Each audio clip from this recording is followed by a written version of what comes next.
We are going to continue our series on The Bible Explains, part 258. Today, we're going to continue our mini-series within the big series of The Bible Explains, entitled, Your Next Season is Coming, part 37. Let's first commit this to the Lord. Let us pray. Our dearest Father in heaven, we are so very thankful for how you have gathered us today here in your house. What a beautiful day. This is the day that you have made. We will rejoice and be glad in it. Thank you so much for these beautiful people who came here today to worship you and to receive your word. Thank you also for the beautiful people who are joining us online. Thank you for the wonderful time of praise and worship. Truly, you inhabit the praises of your people, and there is nothing in the world like this. For even the psalmist declares, I would rather be a doorkeeper in your house than dwell elsewhere. For in your presence, there is fullness of joy, and there is so much rejoicing in the house of the Lord today. We commit to you this time, even this learning time. And it is learning time. And it is our prayer that everything that will be said and done today, all by your grace for your glory, we pray in the name of Jesus, our Lord and Savior, by the power of the Holy Spirit. And everybody would just simply say, Amen. Let's give the Lord a good clap of praise. Amen. Come on, malakas na palakpakan para sa Panginoon. Today we are going to talk about Mary, the mother of Jesus, of course, in the flesh. Mary was a young virgin living an ordinary life when grace interrupted her season with a divine calling. Though unknown and unnoticed by society, she was chosen by God to carry Jesus, the Messiah, in her womb into the world. Yeshua HaMashiach. Si Maria ang birhen, ang dalaga na ginamit ng Panginoon upang maipanganak sa mundo ang tagapagligtas. Pag-uusapan po natin ang grasya, ang biyayang naipagkaloob sa ordinaryong birhen na nakatira sa Nazareth. Dinalaw ng anghel, ipinahayag ang plano ng Diyos at siya'y bahagi ng magandang plano na ito kung saan siya po ang napili sa dami-dami-dami ng dalaga ng panahong iyon. Siya po ang bukod tanging pinili upang magdalang tao at magsilang ng Mesyas, ang tagapagligtas ng buong mundo. Mary's story reveals how grace can transition a life from ordinary living to an extraordinary purpose centered on Christ. Having said this, allow me to share with you today two things that happen when grace moves you into the extraordinary centered on Christ. Number one, grace moves you into extraordinary purpose. Sa wikang Pilipino, dinadala ka ng biyaya tungo sa hindi pangkaraniwan. Mary was living a simple and ordinary life in Nazareth when the angel Gabriel appeared and announced that she would conceive and give birth to Jesus, the Messiah, Yeshua HaMashiach. Ang storya po na ito ay mababasa natin sa Luke chapter 1, verses 26 to 31. Humanly speaking, Mary was an unlikely candidate. She was too young, unknown, and without influence. Nothing in her circumstances suggested that she would play a role, more so an important role in the greatest story in human history. Yet grace sovereignly chose her for a divine purpose in God's redemptive plan. This reveals an important truth, and here's the important truth. God's calling is rooted in grace, not in human qualification. Grace does not wait for perfect credentials before beginning its work in a person's life. Instead, grace qualifies those whom God sovereignly calls. Hindi po hinahanap ng Diyos ang mga qualified. Kino-qualify niya yung mga tinawag niya. Nauuna ang pagtawag bago ang qualification. Dahil kung mauuna ang qualification, walang ma-qualify kahit isa. Kaya una, ang grasya ng pagkatawag. Ang pangalawa ay kino-qualify niya yung kanyang mga tinawag. The angel declared, "Greetings, you who are highly favored. The Lord is with you." Luke chapter 1 verse 28. Matagal na panahon na ito'y ating tinuturo at marahil madalas nyo na pong naririnig na ang praise na highly favored ay galing sa original Greek word na charito. Charito means blessed and highly favored. Kaya madalas binibigkas natin, I am charito. In Christ, I am charito. Sapagkat sa Biblia, dalawa lang po ang tinawag na charito. Ang una ay si Maria, nabasa po natin sa Luke 1:28. Pangalawa ay ang mga believers na mababasa niyo po sa Ephesians chapter 1 verse 6. Blessed be the God and Father of our Lord Jesus Christ, who has blessed us with every spiritual blessing in heavenly places in Christ. Yun po yung verse 3. Pagdating sa verse 6, tinawag po tayong accepted in the beloved. Yung pong word na accepted, ang original Greek word, charito. Blessed and highly favored. Ang word na charito ay 2 beses lang ginamit sa kabuuan ng New Testament Greek. At si Maria ang unang tinawag na charito, blessed and highly favored. Ako'y naniniwala na hindi na po magiging tampulan pa ng pagtatalo ang pagiging charito ni Maria, sapagkat matay mo mang isipin, ika nga ng mga matatanda, sa dami-dami po ng dalaga nung unang panahon. At hindi naman po si Maria ang bukod tanging birhen. Marami rin pong birhen nung unang panahon. Marami din pong dalaga ng unang panahon. Pero bakit po si Maria ang bukod tangi na pinili sa dami ng dalaga? Hindi ho dahil siya'y namumukod tangi, sapagkat siya po ay nabiyayaan. Sa kanya ibinigay ang grasya.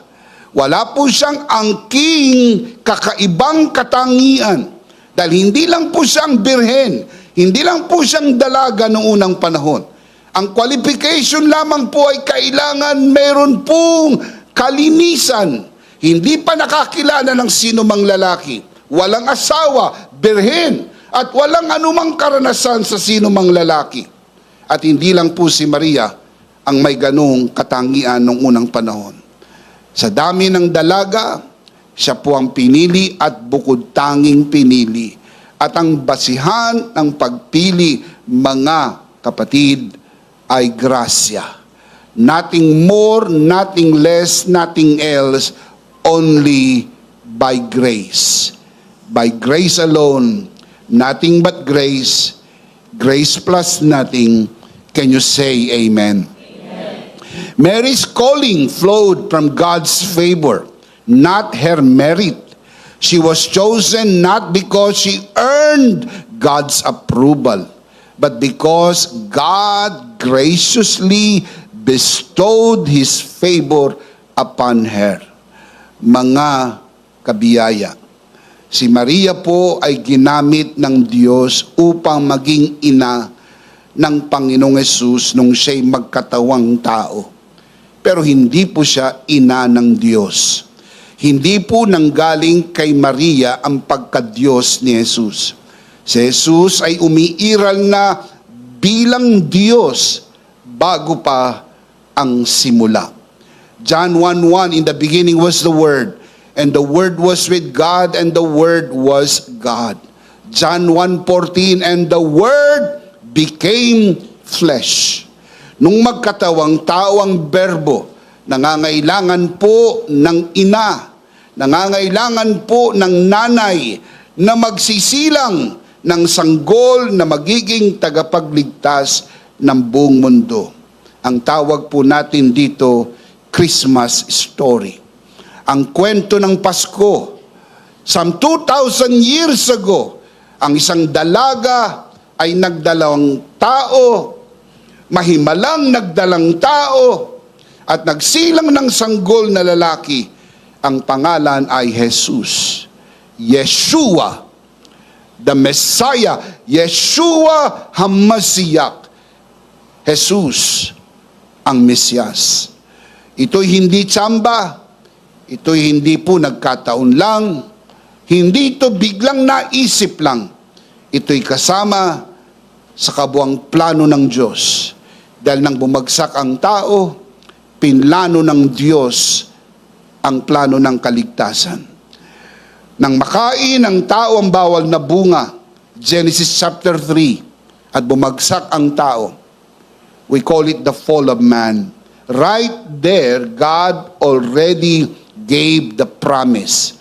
Ang kauna-unahang propesiya patungkol sa pagdating ng binhi ng babae na dudurog sa ulo ng ahas at magdadala ng kaligtasan sa buong mundo ay binigkas mismo ng Diyos. Genesis chapter 3, verse 15. Kaya po si Maria ay hindi po natsambahan. Siya po'y kasama sa plano ng Diyos. Tulad ng bawat isa sa atin, hindi po tsamba na ikaw ay naipanganak sa mundo na ito. Kasama ka sa magandang plano ng Diyos na ikaw ay maipanganak at makilala mo ang Panginoon, maligtas ka at maging tagapagmana ng buhay na walang hanggan. If you believe that, shout amen. Palakpakan natin ang Panginoon. Praise God. Ang ganitong kwento ay hindi po isang kwento lang sa buong Biblia. In fact, kung kayo po'y mapunahin sa matagal na po nating pagbagta sa series na ito, ay napansin po nyo ang iba't ibang mga Bible characters nating na-discuss from Genesis to the book of Malachi. And now we are on the New Testament, discussing the Bible characters in the New Testament. We already done discussing Zechariah. We already done discussing John the Baptist. Now we're discussing Mary, important Bible character in the New Testament. Pero mapansin po ninyo, sino man ang pag-usapan po nating Bible character, ang biyaya ng Diyos ay totoo sa kanilang buhay. Wala silang mga angking kakayahan upang dahilan na sila'y piliin ng Diyos. Sila'y pinili ng Diyos ng tanging basihan lamang ay grasya. Walang iba kundi ang grasya ng Panginoon. Can you say amen? Totoo po ito kay Gideon. We already talked about him many months ago. Gideon considered himself weak and insignificant. Yet grace called him to become a mighty warrior who will deliver Israel from the hands of the Midianites. And God did, and Gideon did as well. Now let me show you the scripture. Judges chapter 6 verse 12 following verses. When the angel of the Lord appeared to Gideon, he said, The Lord is with you, mighty warrior. Have you noticed the similarity when the angel appeared to Mary? The Lord is with you. Remember?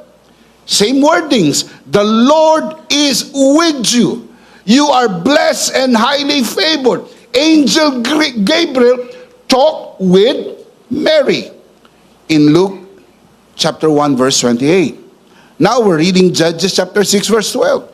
The angel of the Lord appeared to Gideon and said, "The Lord is with you, mighty warrior." Verse 14. "Go in the strength you have and save Israel out of the Midian's hand. Am I not sending you?" Verse 15. But Lord, Gideon asked, "How can I save Israel? My clan is the weakest in Manasseh, and I am the least in my family." Manasseh is a weak tribe. Ito po'y extension lang ng tribe of Joseph. Dalawang anak ni Joseph, Ephraim and Manasseh. It was only an extension of the tribe of Joseph. Very weak tribe. And from a weak tribe comes a weak clan and a weak family. And the weakest of all is Gideon. Sabi niya, bakit naman ako? Ang aming tribo mahina, ang aming angkan mahina, ang aming pamilya mahina, at sa pamilyang mahina, ako pa ang pinakamahina. Bakit ako? Ang pattern ay totoo sa lahat ng kwento. Kahit balikan nyo lahat ng ating mga pinag-aralang Bible characters, from Genesis up to the book of Malachi, and now we are discussing the books in the New Testament, para-parehas ang pattern. Nothing but grace, grace plus nothing, grace, grace all the way. Can you say amen? Now look at verse 16. The Lord answered, "I will be with you, and you will strike down all the Midianites together." See, that is the pattern we can see in the pages of the scripture. The rest is history. And we know all the story. Alam natin how the story of Gideon's 300 ends in Judges chapter 7, known as Gideon's 300. Very, very powerful story. Sa pamagitan lang ng 300 na mga kasama ni Gideon, kanila pong natalo ang hundreds of thousands ng mga Midianites. Hindi dahil malakas si Gideon, hindi dahil siya po'y talented, hindi dahil siya educated, hindi dahil siya po ay malakas, dahil lang sa biyaya ng Panginoon. Lahat tayo ay nabubuhay lang sa biyaya ng ating Panginoon. Nothing but grace, grace plus nothing. Can you say amen? God does not begin with impressive qualifications. He begins with grace. Mary's ordinary season became the doorway to divine purpose. And tell me why? Because grace was at work. Can you say amen? Gumagana ang biyaya noon, gumagana hanggang ngayon, at may balita ako sa inyo, patuloy na gumagana at gagana palagi ang biyaya ng Panginoon sa panahon at magpakailan-kailan paman. Shout amen. What seemed like an insignificant life in an obscure village of Nazareth became the setting for a pivotal moment in redemptive history. Wala pong extraordinary sa Nazareth. In fact, nang sinabi po ni Philip kay Nathanael na natagpuan na nila si Jesus ang Mesyas na taga Nazareth, tumaas ang kanyang kilay, nagsalubong ang kanyang kilay, ang sabi niya, "Nazareth!" Tama bang narinig ko? Nazareth! Mayroon bang magandang bagay na manggagaling sa Nazareth? Si right there and then, mababa ang tingin nila sa bayan ng Nazareth. Walang magandang bagay na manggagaling sa Nazareth. Mga kapatid, ordinaryo ang Nazareth. Pero ito po ay naging lugar kung saan pinili ng Diyos si Maria na taga Nazareth ay dinalaw ng anghel, inanunsyo ang plano, tinanggap ni Maria ang plano, at naganap ang plano, gumana ang plano. At paano natin nalamang gumana ang plano? Kasama tayo sa plano ng Diyos. Niligtas tayo ng kanyang biyaya. Can you shout amen? Come on, give Him praise, give Him praise. Praise God. God delights in taking ordinary people and involving them in extraordinary purposes. I want to say that again because I believe this is extremely important. Grace delights in taking ordinary people and involving them in extraordinary purposes. Tema po yan ng buong Bible. From Old Testament to the New Testament. Talagang hinahanap ng Lord yung mga ordinaryong tao lang. At mula sa mga ordinaryong tao, gagawa siya ng extraordinary na mga bagay-bagay ayon sa kanyang magandang layunin. Can you say amen? Many believers today feel ordinary, unnoticed, unqualified, and some feel too weak, too limited, too inexperienced, or too broken for God to use them. Ako, gagamitin ng Diyos. Hindi nakatapos mag-aral. Ako, gagamitin ng Diyos. Ako ang pinakamahina sa aming magkakapatid. Ako ang gagamitin ng Diyos. Kulang ako sa height, kulang ako sa itsura, kulang ako sa kulay. Ang kulay mo hindi matukoy. Kung maitim mo, maputi, mapusyaw ka. Para kang nakulangan ng tinta. Mabuti pa yung maitim, alam mong maitim. Mabuti pa yung maputi, alam mong maputi. Pero pag tinignan ka, parang walang tinta. Mapusyaw ang kulay mo, sabi mo, ako ang gagamitin ng Lord. Mga kapatid, ikaw nga, dalang hinahanap ng Diyos yung hindi ka pansin-pansin. Hinahanap ng Diyos yung mga ordinary sapagkat kayang gumawa ng Diyos ng malaking bagay sa pamagitan ng kanyang biyaya sa mga hindi kapansin-pansin at ordinaryo. Can you say amen? Mary's story reminds us that grace specializes in using ordinary people for extraordinary purposes. God delights in displaying His power through unlikely vessels so that the glory belongs to Him alone. Ayaw ng Diyos ng kayabangan. Kaya ang hinahanap ng Diyos yung mga walang maipagyayabang upang kapag nagawa na ng Diyos yung kanyang gagawin, alam niyang hindi niya nagawa sa ganang kanyang sarili, nagawa lang dahil sa grasya ng Panginoon. Palakpakan natin ang Panginoon. Praise God. Praise God. 1 Corinthians chapter 1 verse 26 following verses. The Apostle Paul writes, "Brothers, think of what you were when you were called. Not many of you were wise by human standards. Not many were influential. Not many were of noble birth. But God chose the foolish things of the world to shame the wise. God chose the weak things of the world to shame the strong. He chose the lowly things of this world and the despised things and the things that are not, to nullify the things that are." Look at the overall purpose why God did that, so that no one may boast before Him. Can we read that together? Verse 29. 1, 2, 3. So that no one may boast before One more time, louder. Now you understand why God chose grace as the only means by which He saved us.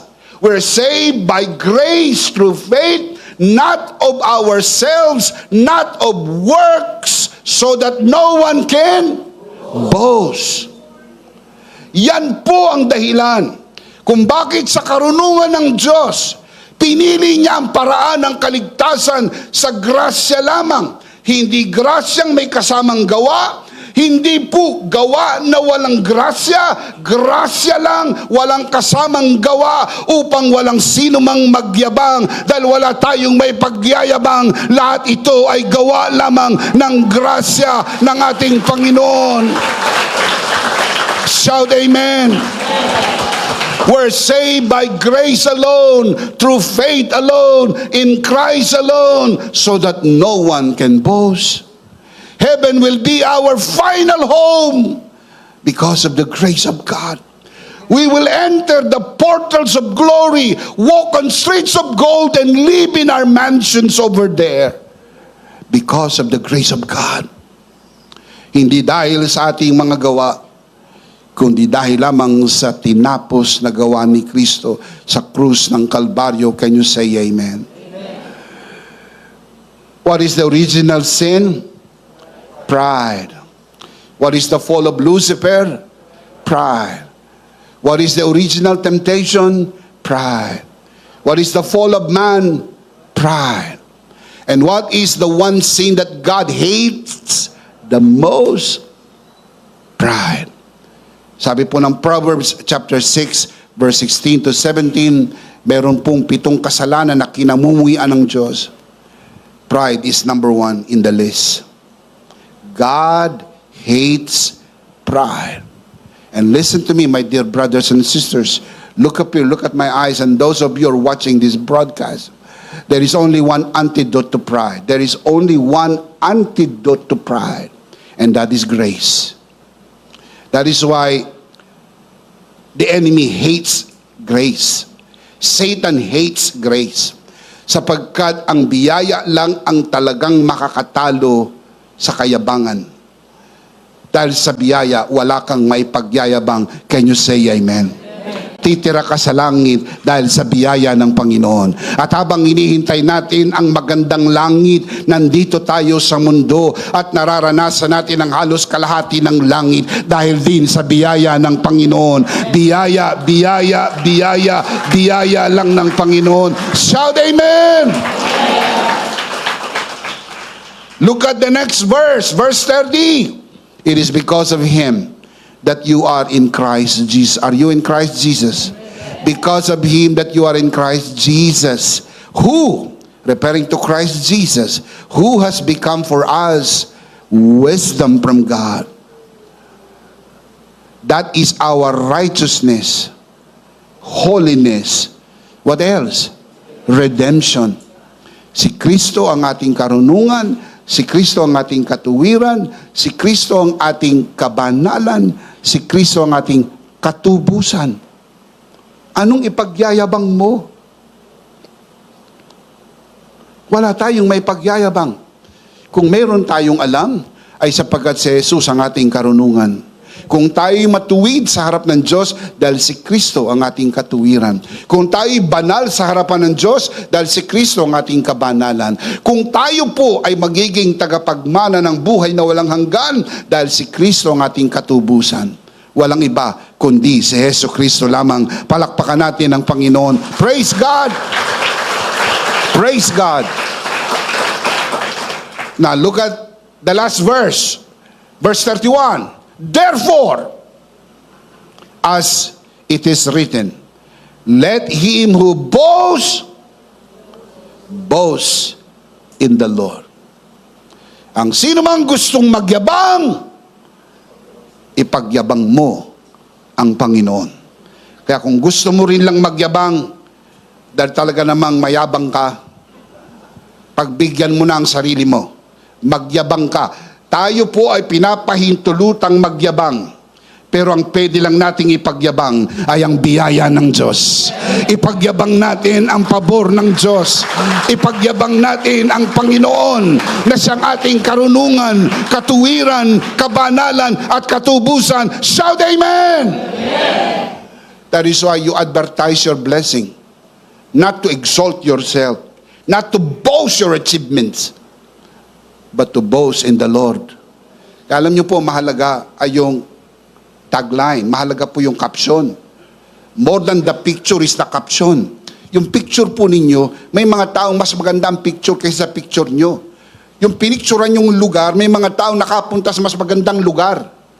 Yung pagkain pinicturan nyo, may mga taong nakakain mas masarap na pagkain kaysa pinicturan ninyo. Kaya hindi tungkol sa picture nyo.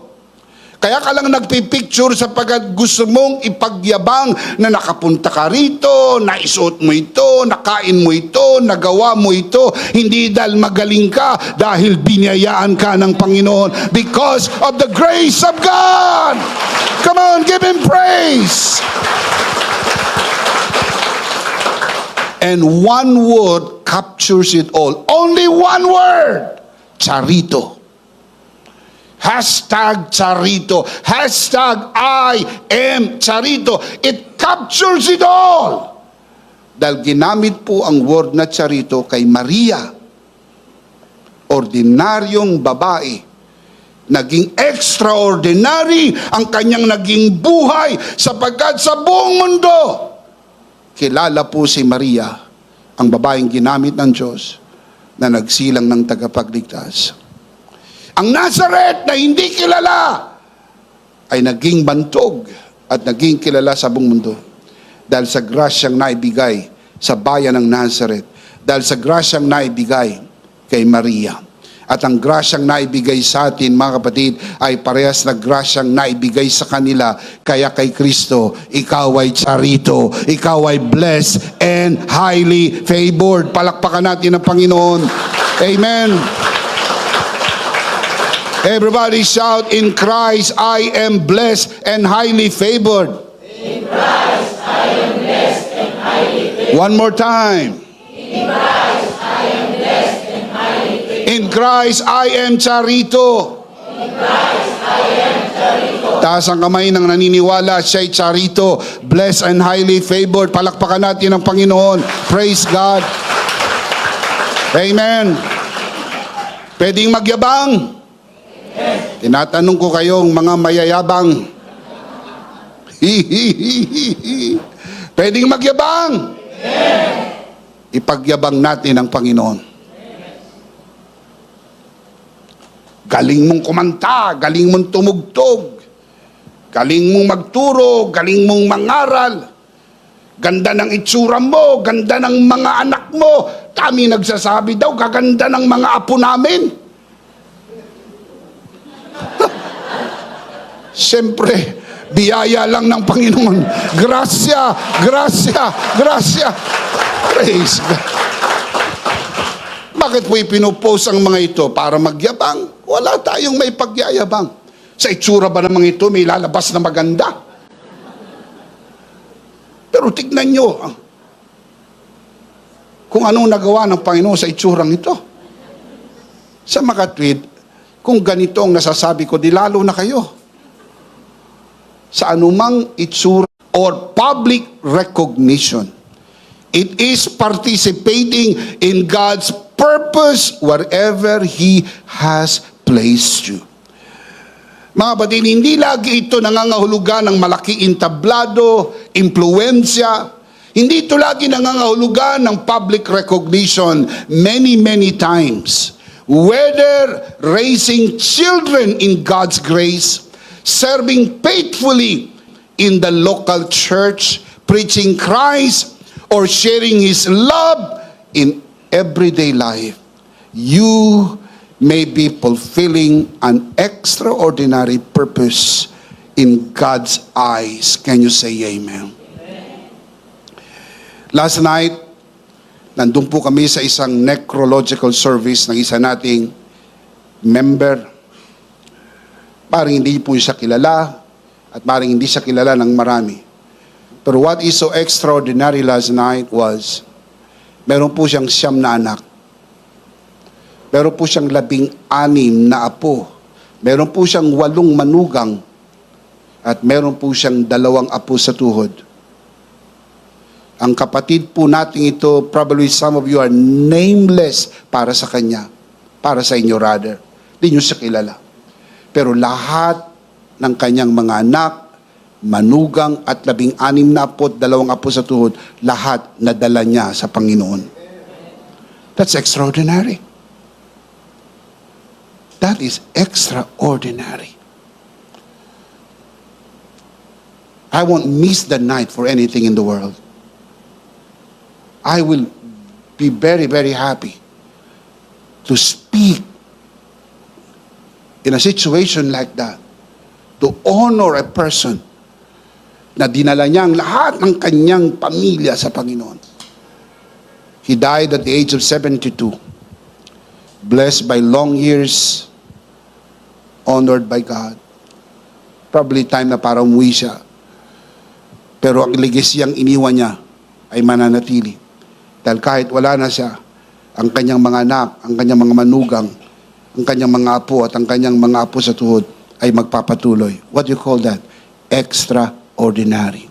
Parang hindi po kayo nakikita tumatayo sa likod ng pulpito o sa ibabaw na entablado na ito. Maring hindi kayo kilala sa simbahan. Maring hindi po kayo kilala sa lipunan na inyong ginagalawan. Pero you can impact your own family.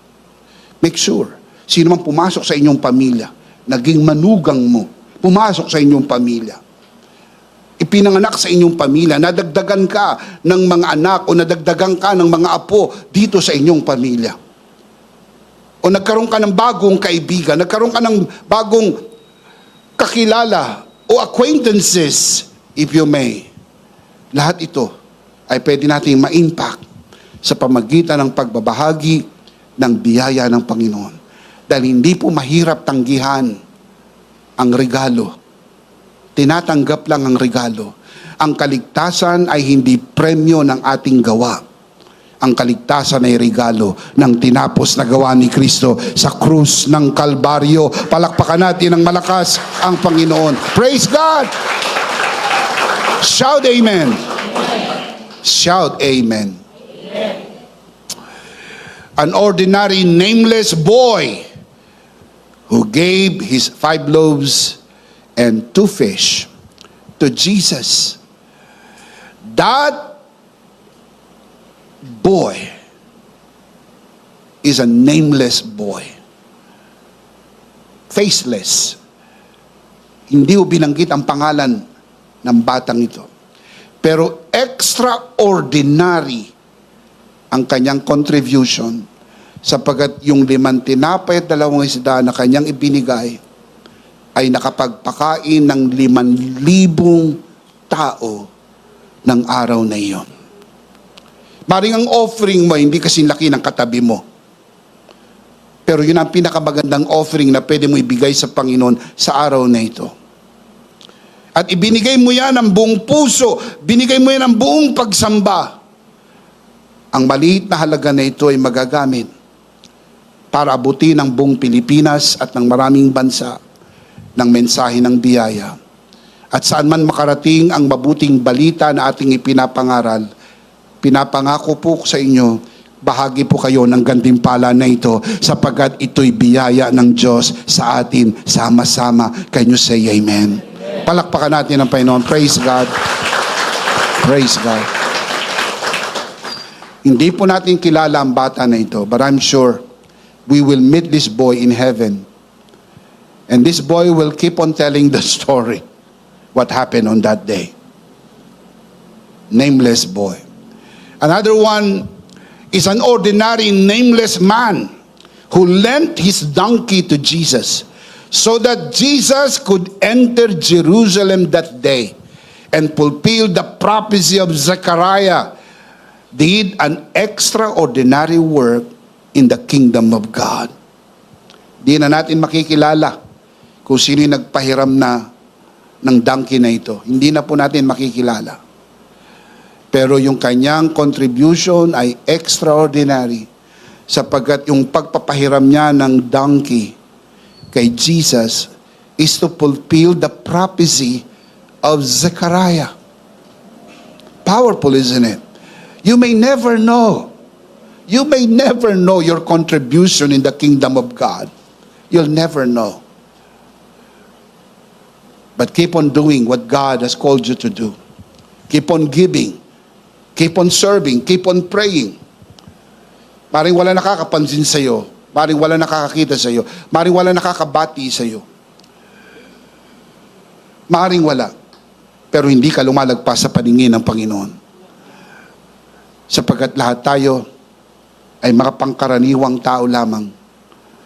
Pero inilagay sa makapangyarihang kamay ng Diyos. Kung paano ang mga tao sa Biblia na gamit ng Panginoon mightily because of the mighty power of God. The same thing is happening to us. At patuloy na gagawin ng Panginoon yan sa panahon at magpakailanman. Can you say amen? Palakpakan natin ang Panginoon. Praise God. Praise God. Practically speaking, stop disqualifying yourself when God has already called you. Remember, nauna ang calling bago ang qualification. Kapag alam mong tinawag ka ng Panginoon, never ever disqualify yourself. Trust His grace more than your limitations. Hindi ko kaya, hindi ko kaya, hindi ko kaya, hindi ko kaya. Qualified ka na. Dahil yung hindi mo kaya, kaya ng Panginoon. Gagawin niya ng Panginoon sa pamagitan mo, hindi para makapagyabang ka. Itataas ka ng Panginoon, hindi para makapagyabang ka. Upang pag nasa itaas ka na, maipagyabang mo ang Panginoon. Maibida mo ang kanyang grasya. Alalahanin mo kung saan ka nang galing. Huwag mong kalimutan kung saan ka pinulot. Kung saan ka nang galing. Wala kang ganyan dati. Walang-wala ka naman dati. Walang kang ganyang kayamanan. Wala kang ganyang kaunlaran. Wala kang ganyang kagandahan. Wala kang ganyang katangian. Pero ikaw ay biniyayaan ng Panginoon. At mula sa biyayang naibigay sa iyo, iniangat ng Lord ang buhay mo. Iniangat ng Diyos ang buhay mo. Look at yourself now. Tignan mo sarili mo ngayon. Nasaan ka ngayon? Nasa pedestal ka ng pagpapala at pabor ng Diyos. Nagmamantika ang nguso mo sa sarap ng mga pagkain iyong kinakain. Napupuntahan mo mga magandang lugar. Tumitira ka sa magandang bahay. Nagmamaneho ka ng magandang sasakyan. Meron kang magandang pamilya. Meron kang magandang mga anak. Meron kang magandang mga apo. All these blessings na bigay ng Panginoon. Never, ever, ever forget. Hindi dahil yan sa iyong mga gawa. Dahil yan sa biyaya ng Panginoon. Palakpakan si Lord. Dahil lamang sa biyaya ng Panginoon. Shout amen. Huwag mo sabihin hindi mo kaya. Ang sabihin mo, magagawa ko ito sa pamagitan ni Kristo nagpapalakas sa akin. Huwag mo limitahan ang iyong sarili. Walang limitasyon ang biyaya ng Diyos. He can do exceedingly abundantly above all that we can think nor imagine. Do not despise ordinary seasons. For Nazareth seemed ordinary until grace made it part of God's redemptive story. Walang pumapansin sa Nazareth. Until naikapit ito sa pangalan ng Panginoon, Jesus of Nazareth. See? Naging dakila ang bayan ng Nazareth nung maikapit sa pangalan ni Jesus. Walang pumapansin kay Maria. Sino si Maria? Hindi naman siya nagbubukod tangi na siya lang ang birhen. Maraming birhen noong unang panahon. Pero napansin si Maria ng buong mundo nang maikapit sa kanya ang kwento ni Jesus. Tulad din natin. Sino tayo? Gumanda lang ang buhay natin na matanggap natin ang biyaya ng Diyos. Naikapit sa atin ang kwento ni Jesus. Hindi kwento natin, dalang kwento natin, walang kwenta. Nagkaroon lang ng kwenta ang kwento natin nang matanggap natin ang biyaya ng Diyos. Palakpakan natin ang Panginoon. Praise God. Can you say amen? Stay available to God's purpose, believing that He can use your present circumstances for eternal impact. Remember, grace moves you into the extraordinary. Tell me why. Because God's greatest works are often accomplished through ordinary people. Ordinary people for extraordinary purposes. Ang nakakagawa lang po niyan ay ang biyaya ng Diyos. The same grace that called Mary now works in every believer through the finished work of Christ. You may feel ordinary. All of us, we may feel ordinary. But grace has always turned the ordinary into something extraordinary. Only grace, nothing but grace can do that. Salamat sa biyaya ng Diyos. Palakpakan natin ang biyaya ng Diyos. Praise God. Praise God. Number one, grace moves you into extraordinary purpose. Number two, I'm starting to close. Grace moves you to extraordinary faith. Grace moves you to extraordinary faith. Dinadala ka ng biyaya sa di pangkaraniwang pananampalataya. When Mary received the angel's message, she naturally had questions. Angel Gabriel announced that she would conceive and give birth to the Messiah. Yet she was still a virgin. Humanly speaking, Mary knew that the assignment seemed impossible. At least naiintindihan ni Mary, para po siya ma-pregnant at maisilang ang Messiah, supposedly according to Gabriel, she will be needing a husband. I don't have a husband. In fact, I'm a virgin. So paano mangyayari ito? Sa isip pa lang niya, at least she was smart enough to figure it out. Humanly speaking, imposible ito. Hindi pwedeng ma-pregnant ang babae na walang husband. In fact, hindi yan kapanipaniwala ng kanilang kapanahunan. Kaya nga sa kanila, ang babae pag na-pregnant na walang husband, ito po ay prostitution and you will be stoned to death. Kaya kung ma-remember niyo yung story, nung si Mary ay ma-pregnant, tinangka ni Joseph na siya'y iwanan. Dahil alam ni Joseph na hindi kanya yung dinadala ni Mary, kinausap ng angel si Joseph na huwag iwanan si Mary. Pero wala mo na magitan sa kanila habang nagdadalang tao si Maria, sapagkat kapag si Maria po ay pregnant without a husband, in the eyes of the public, she will be disgraced and she will be stoned to death. Bawal po sa babae ang ma-pregnant na walang husband. Bawal po yun sa kanilang kultura. Kaya po, sabi niya, imposible, this is impossible. Look at the verse, Luke chapter 1 verse 34. Mary asked the angel, but how can this happen? Paano mangyari ito? Nagtatanong siya, paano mangyari ito? How can this happen? I am a virgin. In other words, sabi niya, I have no husband.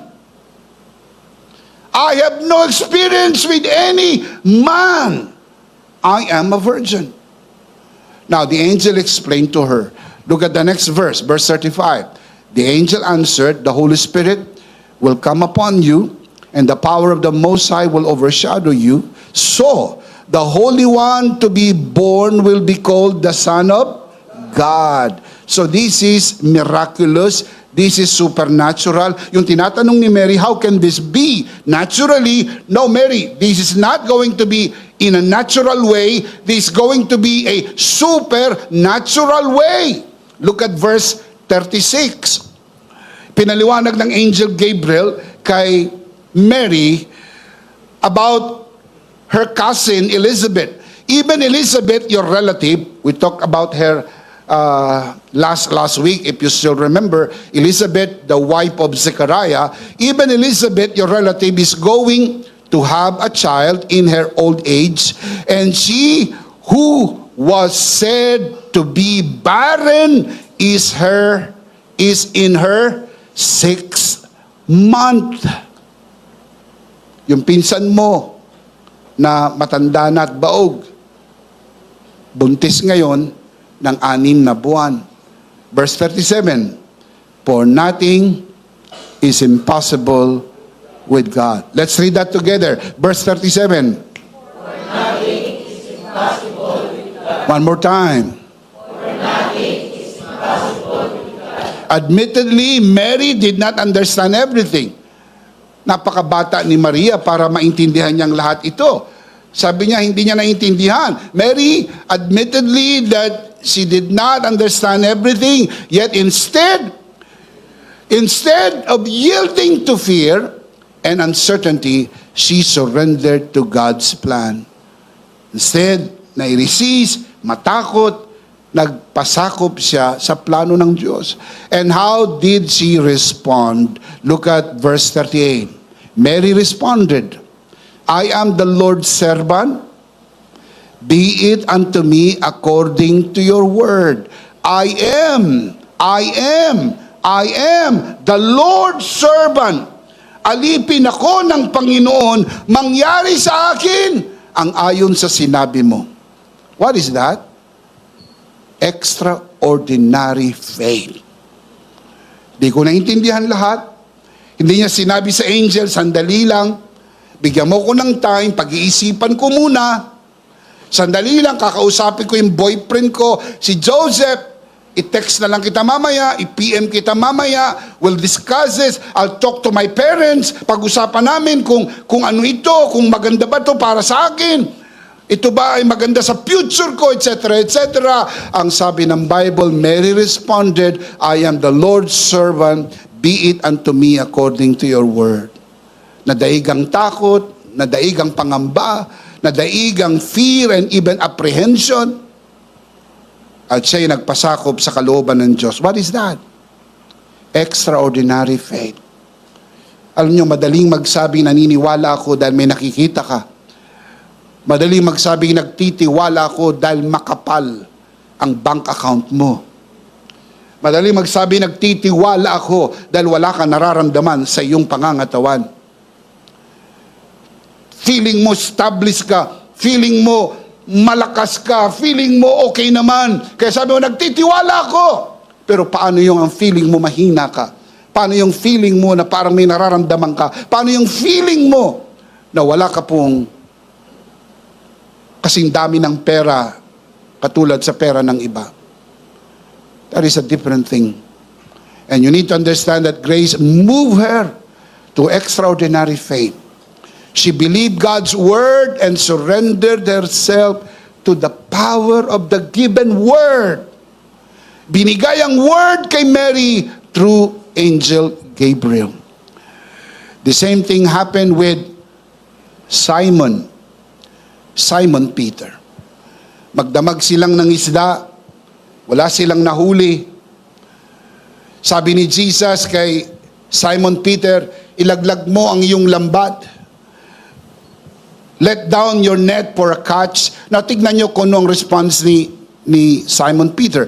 Luke chapter 5 verse 5. But Simon answered and said to him, talking to Jesus, Master, we have toiled all night and have caught nothing. Again, we have toiled all night and caught nothing. Nevertheless, at your word, I will let down the net. Magdamag kami ng isda, wala kami nahuli. Pero dahil sabi mo, dahil sinabi mo, ilalaglag ko ang lambat. Against all odds, this is against my experience. This is against my education. This is against my philosophy. The last time I checked, carpenter ka, ako'y fisherman. And I know my craft better than you know.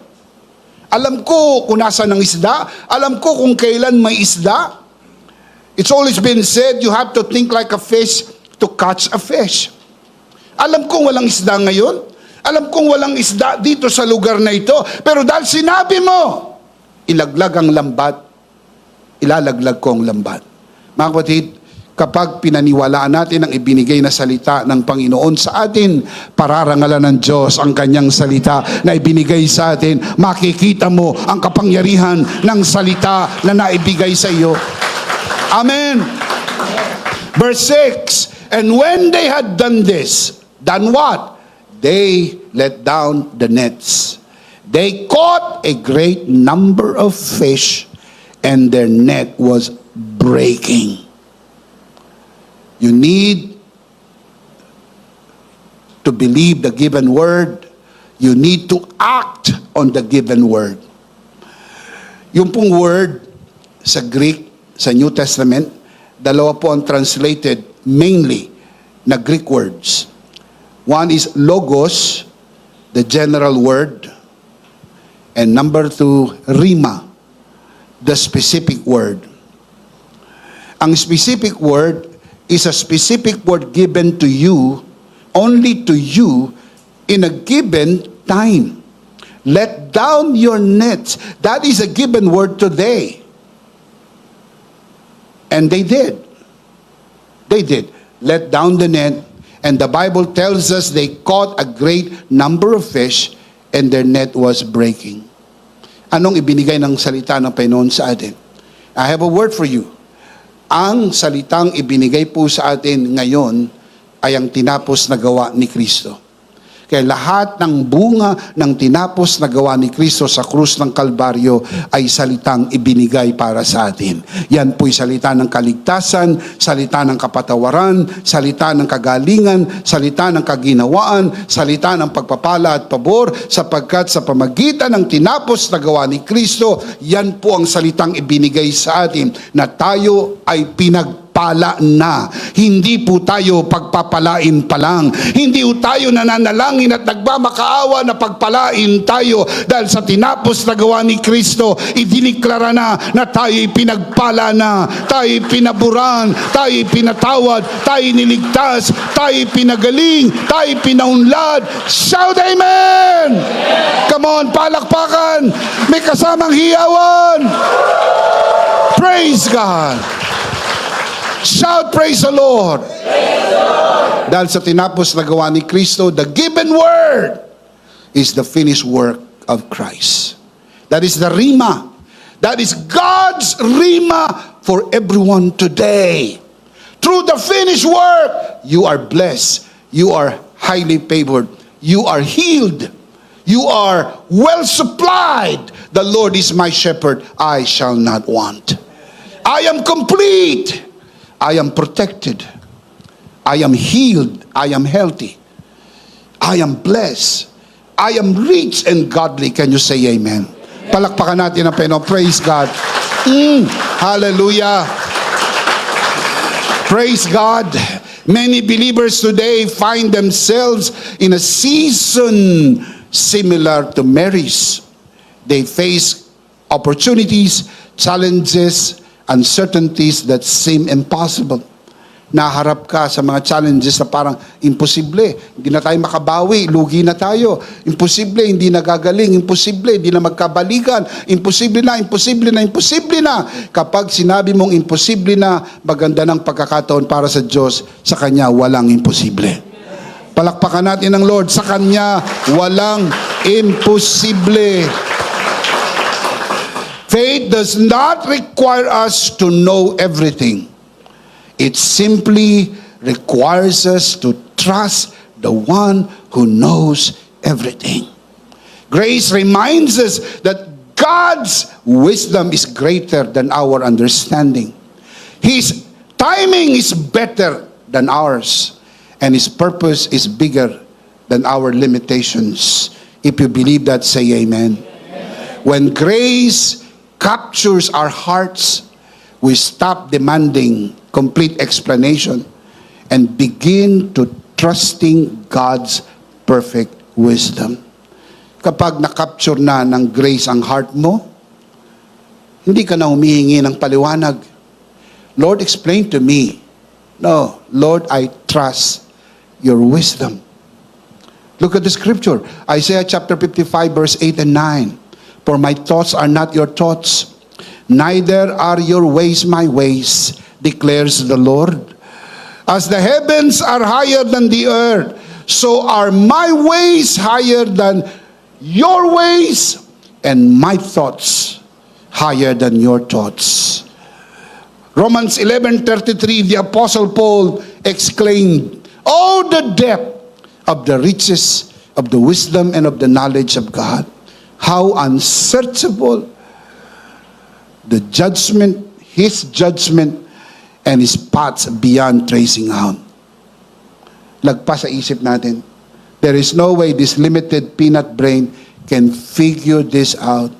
Pero one thing you can be very sure, that God is all wise. He is so wise to be mistaken. He's always right. Can you say amen? Trust His perfect wisdom. Why? Why we trust His perfect wisdom? Because 1 Corinthians 1:30, Christ is the wisdom of God. And we can trust His wisdom every day. Practically speaking, trust God even when you do not understand the process. And trust your future to His wisdom and timing. And let His grace remind you that He is for you. He is never against you. He is always for you. When uncertainty comes, simply believe and tell me why. Faith works every time. Laging gumagana ang pananampalataya. Hindi ho nabibigo ang pananampalataya.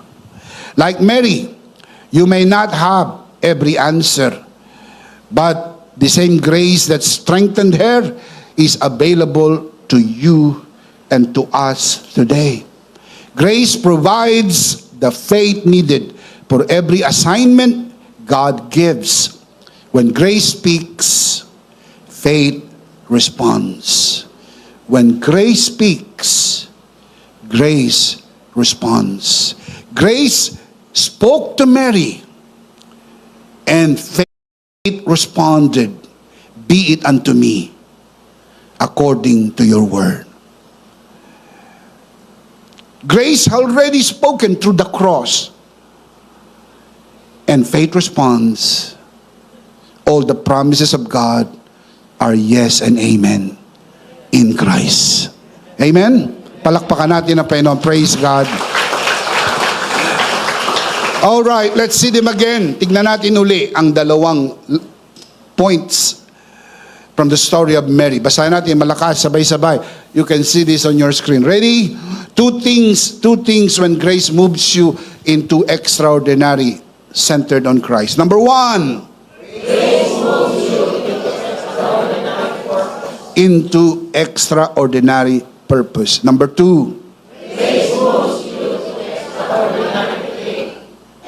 to extraordinary faith. Extraordinary purposes and extraordinary faith. Can you say amen? Now, let's do the life application. Number one, trust God when you don't understand. When you don't understand, trust God. Trust God when you don't understand. And we don't understand a lot of things. Remember, hindi natin naintindihan lahat. Naintindihan niyo po ba lahat? Tinatanong ko po, naintindihan niyo po ba lahat? Hindi po. That's why we need to trust Him. Mary did not have all the answers when God called her to carry the Messiah in her womb. Humanly speaking, the assignment seemed impossible. Yet she chose to trust God's word above her questions and fear. May nervyos, may takot, may tanong. Pero sabi niya, "Be it unto me according to your word." She responded well because grace has spoken well. Grace gave her the confidence to believe that God would accomplish what He had promised. That is extraordinary faith. In the same way, When life does not make sense, simply trust God. His wisdom is greater than our confusion. His grace is sufficient for every step of our journey. Tandaan palagi, grace is greater than all. Number 2, choose to believe God's word in Christ. God's word in Christ. God's word as a whole is logos. God's word in Christ through the finished work is rhema. God has already spoken rhema over us through the finished work of Jesus. And you have to believe the spoken word. Mary did not fully understand how God's word would come to pass. Di niya talaga naiintindihan yan sa kanyang limitadong kaisipan. Yet she chose to believe what God had spoken through the angel. She responded. And how did she respond? Ang sabi niya sa Luke 1:38, "Be it unto me according to your word." That is extraordinary response to an extraordinary grace. In the same way, God's word for us today is what He has spoken over us in Christ. Are you in Christ? Amen. That is the rhema for today. That is the rhema for our everyday life. What God has spoken over us in Christ. Remember Ephesians 1:3, "Blessed be the God and Father of our Lord Jesus Christ, who has blessed us with every spiritual blessing in heavenly places in Christ." The word "blessed" there, the Greek word is eulogeo, good, logeo, to speak, put that together, to speak good. God has already spoken good over you. He has spoken grace over you. And how do you respond? Believe the rhema. You are blessed and highly favored. Kahit hindi yun ang nakikita mo, yun ang paniwalaan mo. At pag yun ang pinaniwalaan mo, yun ang makikita mo. Can you say amen? Faith rests not on what we can see, but on God's commitment to us in Christ. Are you in Christ? Amen. Now look up here. Look at my eyes. God told me to tell you that He is committed to you because you are in Christ. Committed ang Diyos sa atin. Ang sabi niya, hindi kita iiwanan. Hindi kita pababayaan. And you have to believe the rhema, the spoken word. Can you say amen? Let's see them again. 2 life application. Ready? Malakas at sabay-sabay. Number 1. Trust God even when you don't understand. Number 2. Choose to believe God's word in Christ. Are you in Christ? Amen. God has spoken word over you, and you have to believe. And the big idea is, Christ, my next season is coming. And your next season is grace moves you from ordinary into the extraordinary, centered on Christ. Amen? Of course, we do not want to end this broadcast. Those of you are watching this broadcast without giving you the opportunity to receive Jesus today and be saved, because everything starts in Christ. Unais mong tanggapin ang Panginoon sa iyong puso. Taas mo ang iyong dalawang kamay. Samahan po natin sa lahat ng narito sa loob ng bulwagan na ito. Taas natin ang ating dalawang kamay. Pikit natin ang ating mata.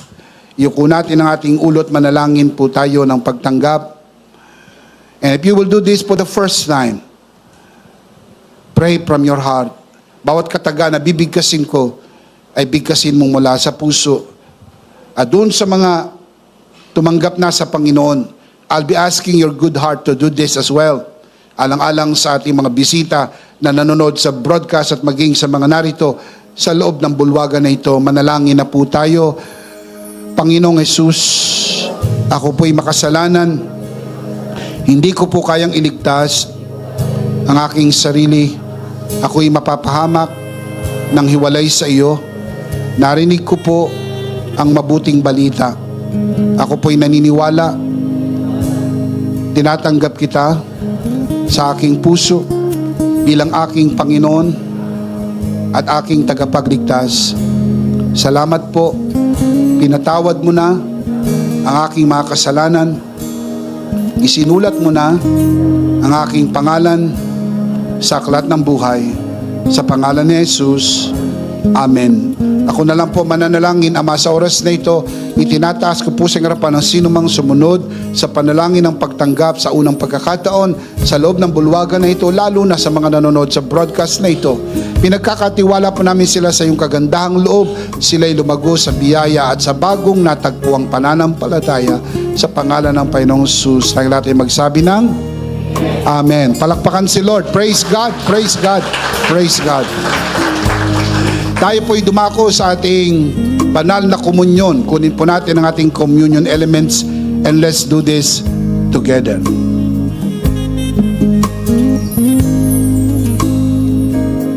Alright, let's do this together mga kabiyaya. Hawak-hawak po natin ang pinakamakapangyarihang simbolo ng tinapos na gawa ni Kristo sa krus ng Kalbaryo. Ito ang aral na tinanggap ko sa Panginoon at ngayon naman ay binibigay ko sa inyo. Nang gabing siya'y pagkanuloy, dumampot siya ng tinapay. Kanyang pinagpirapiraso at kanyang sinabi, ito ang aking katawan na pinagpirapiraso dahil sa inyo. Gawin niyo to bilang pag-alaala sa akin. Sabay-sabay po natin gawin.